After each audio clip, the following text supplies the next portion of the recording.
Mandarin কমলা। Mandarin কমলা আপনারা দেখতে পাচ্ছেন, এই গাছটার বয়স মাত্র 2 বছর।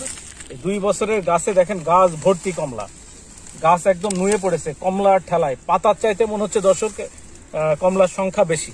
তা এখানে আমরা দেখতে পাচ্ছি অনেক কমলা অলরেডি সেরা হয়ে গেছে, ভাঙার পরেও কিন্তু ম্যান্ডারিন কমলা দেখছি গাছ ভর্তি হয়ে রয়েছে। দর্শক আমরা যদি আরেকটা গাছে যাই সেটা আপনাদেরকে দেখাই।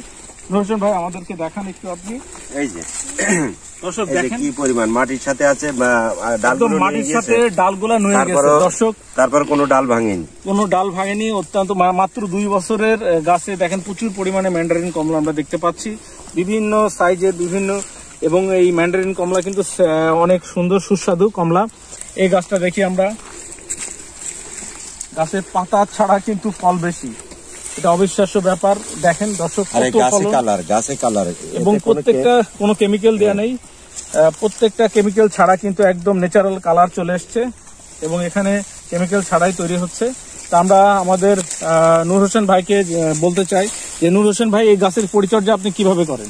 ঘটনা হচ্ছে যে এই গাছ লাগানোর পরের থেকে নিয়ে দেখা যাচ্ছে আমি ওই মাসে একবার করে দেখা যাচ্ছে সেচ, একবার করে সার, বা দেখা যাচ্ছে ওই অনেক সময় দেখা যাচ্ছে মাকড়নাশক ওষুধ ব্যবহার করা হয়, অনেক সময় দেখা যাচ্ছে ওই পাতা পোকায় ছিদ্র করে দেয়, ওই আপনার এই ভলিউমটা ব্যবহার করা হয় যার জন্য পাতাগুলো যেন সঠিক থাকে। এই ধরনের ওষুধগুলো আমি ব্যবহার করি। দর্শক আমরা আরেকটু দেখি, সামনে একটা গাছ দেখি, চলেন আসেন। দর্শক এই দেখেন এই গাছটা মানে গাছ ভর্তি হয়ে গেছে।